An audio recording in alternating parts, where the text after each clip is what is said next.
The Agloran delegation's ship descended with an air of dominance, its metallic hull gleaming under Earth's sun. The humans assembled at the landing site felt a mix of awe and apprehension as the massive craft touched down. A hiss of escaping air and the clanking of metal signaled the lowering of the ramp. Out stepped the Aglorans, their towering forms clad in ornate armor, their expressions imperious. Captain Alex Morgan stood at the forefront of the welcoming committee, his posture firm. He had been briefed extensively about the Aglorans, a warrior race that consumed only meat and viewed plant-based food with utter disdain. Next to him, Dr. Emily Shaw adjusted her glasses, her excitement barely contained. She saw this cultural exchange as an opportunity to bridge the gap between their species. Leading the Agloran delegation was General Zarkon, a formidable figure with sharp, angular features and a stern gaze. His eyes swept over the human contingent, a flicker of disdain crossing his face. Behind him, Sergeant Kalon, younger and more vocal, mirrored his superior's disdain, sneering at the sight of the humans. "Welcome to Earth," Alex began, extending a hand towards Zarkon. "We hope this exchange will be fruitful for both our peoples." Zarkon's grip was firm, almost crushing. "We shall see, Captain Morgan." The initial pleasantries quickly turned into an awkward tour. The humans had prepared a grand banquet to showcase Earth's culinary diversity. Long tables were laden with dishes, both familiar and exotic. "This," Zarkon said, prodding a plate of sautéed greens with his finger, "is what you eat?" "Yes," Emily interjected, her voice filled with enthusiasm. "These vegetables are not only nutritious, but also delicious. We believe in a balanced diet for optimal health." Kalon snorted. "Plants are for prey, not warriors. We Aglorans thrive on the flesh of beasts." Alex exchanged a glance with Emily, sensing the widening cultural chasm. "Our diets are designed to sustain us in various environments. Perhaps you might find them beneficial in unexpected ways." The Aglorans, unimpressed, barely touched the spread. The atmosphere grew tenser as the meal progressed. It was clear the Aglorans had little respect for human food. As the banquet concluded, an unexpected announcement was made. The Aglorans would participate in a survival training exercise in Earth's dense forests, far from their usual diet. The proclamation sent murmurs through the human delegation, while the Aglorans maintained their stoic demeanor. "This will be interesting," Kalon muttered under his breath, eyes narrowing at the forest's edge visible from the banquet hall. The following morning, the Aglorans, led by Alex and Emily, ventured into the forest. The dense canopy overhead filtered the sunlight into shafts of greenish light, and the air was thick with the scent of earth and foliage. The Aglorans moved with confidence initially, but as hours passed, their supplies dwindled. "We should hunt," Kalon suggested, frustration creeping into his voice. "There's little game here," Alex replied. "We'll need to rely on what the forest provides." The suggestion was met with silence, the Aglorans' expressions a mix of skepticism and concern. Emily began to demonstrate the identification of edible plants, her hands deftly plucking and explaining each specimen. "This," she said, holding up a vibrant green leaf, "is wild spinach, packed with nutrients." The Aglorans watched with thinly veiled contempt, but as hunger gnawed at them, they reluctantly participated. Kalon, his pride battling his need to survive, was the first to take a bite of a wild carrot. His expression shifted from disgust to surprise as he chewed, the natural sweetness unexpected. "We might survive after all," he murmured, a hint of respect edging his tone. The dense canopy of the forest loomed overhead as the Agloran delegation trudged through the underbrush, their formidable forms casting long shadows in the dappled sunlight. Captain Alex Morgan led the group, his sharp eyes scanning the terrain for any signs of edible vegetation. Dr. Emily Shaw walked beside him, her botanical expertise invaluable in this environment. General Zarkon and Sergeant Kalon followed, their expressions a mix of skepticism and hunger-driven desperation. "We're running out of options," Captain Morgan said, breaking the uneasy silence. "Our meat supplies are depleted. If we're to survive, we need to adapt." General Zarkon snorted, his pride still a barrier to acceptance. "Aglorans do not eat plants. We are warriors, not herbivores." Morgan stopped and turned to face the Aglorans, his tone firm but empathetic. I understand your reservations, but this isn't about preference. It's about survival. If you don't eat, you'll weaken, and in this forest, weakness means death.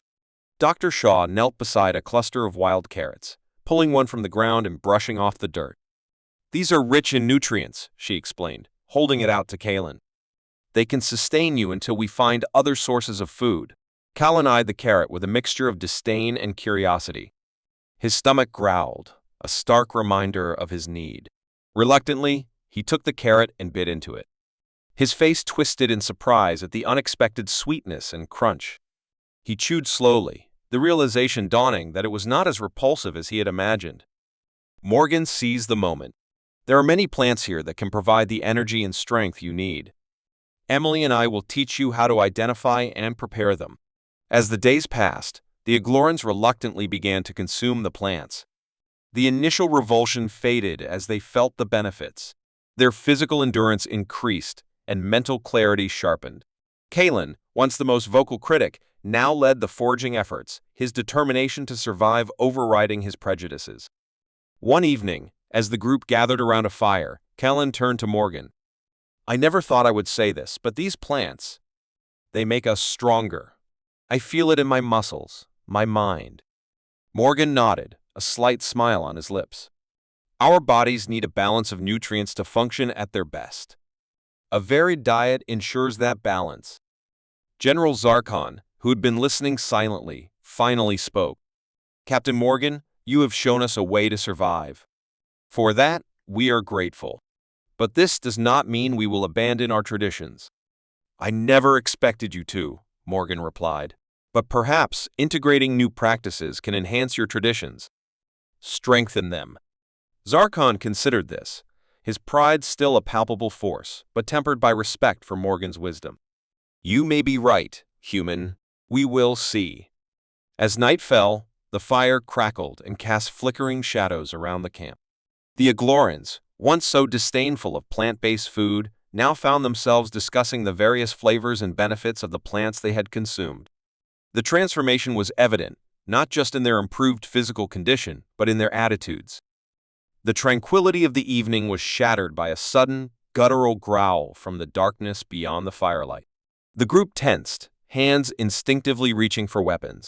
Morgan stood, his eyes narrowing as he scanned the perimeter. We're not alone, he whispered, his voice barely audible over the crackling flames. Kalen, now alert and ready, moved closer to Morgan. What is it?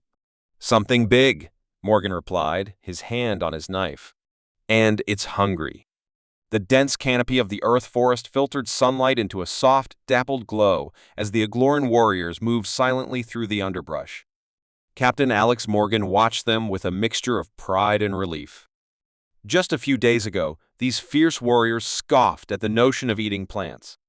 Now, they were foraging with surprising proficiency. Sergeant Kalen, Alex called, "How's that wild garlic working for you?" Kalen, his expression a blend of reluctance and newfound respect, nodded curtly. It is acceptable, he admitted, his tone begrudging but honest. I feel stronger, more alert. Alex smiled, understanding the significance of Kalen's concession. The Aglorans had been pushed to the brink of starvation, their meat supplies exhausted. What started as a desperate survival measure was turning into a lesson in adaptability and resilience. Dr. Emily Shaw crouched beside a cluster of vibrant green plants, looked up and added, "These nettles will make a good soup.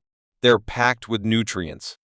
General Zarkon approached, his imposing figure casting a shadow over the delicate plants.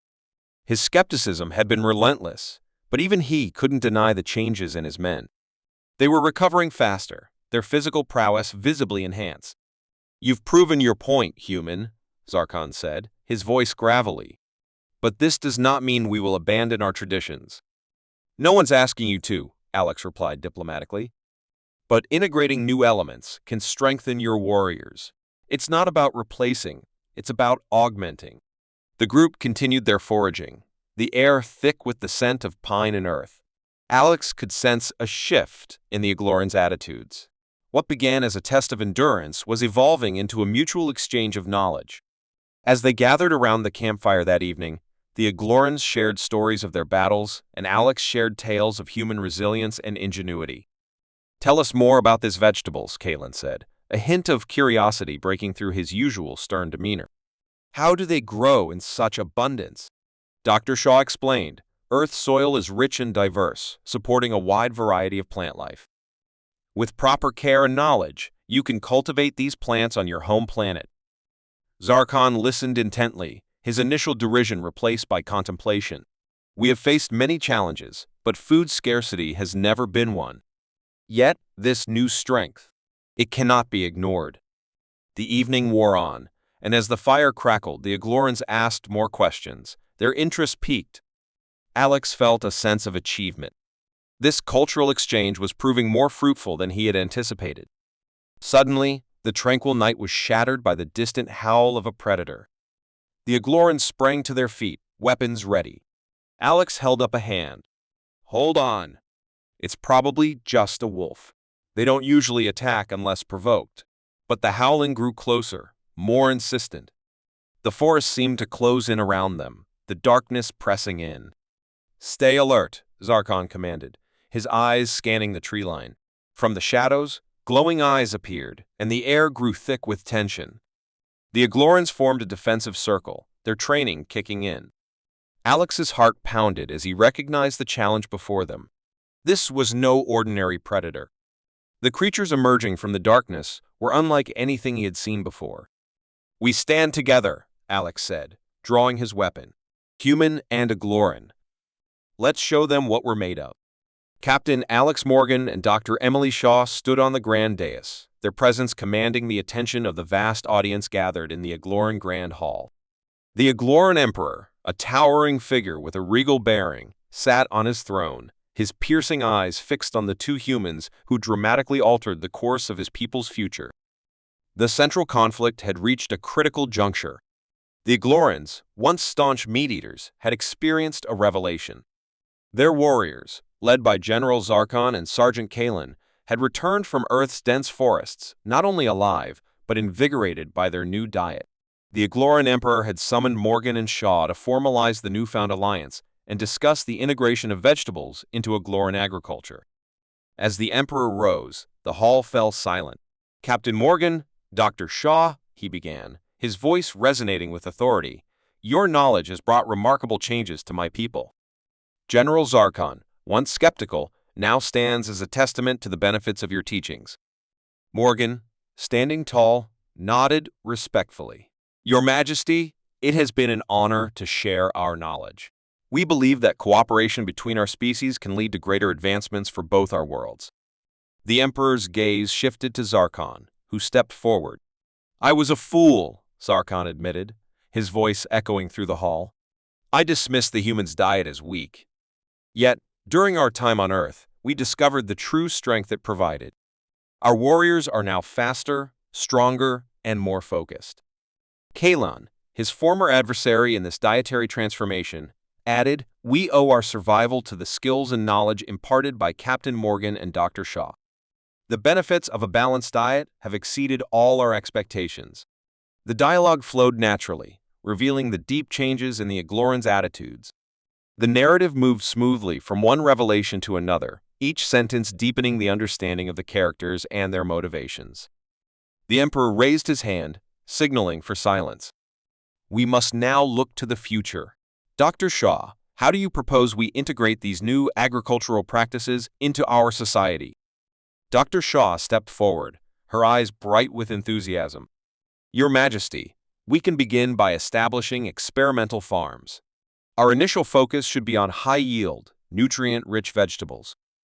We will provide the necessary training to your agricultural experts and share advanced cultivation techniques." As she spoke, Morgan observed the Agloran leaders, noting their expressions of hope and determination. The central conflict of dietary acceptance had transformed into a cooperative venture, a testament to the adaptability and resilience of both species. The Emperor nodded, his expression solemn yet hopeful. "Then it is decided. We will embark on this new journey together. Let the cooperation between our worlds mark the beginning of a prosperous era." A murmur of approval spread through the hall. The narrative's tension had risen steadily, leading to this pivotal moment of decision and alliance. As the formalities concluded, a sudden, urgent message interrupted the proceedings. An Agloran scout burst into the hall, his face etched with concern. "Your Majesty, we have detected an unidentified fleet approaching our home planet. Their intentions are unknown." The Emperor's eyes narrowed, and he turned to Morgan and Shaw. "It seems our newfound alliance will be tested sooner than expected."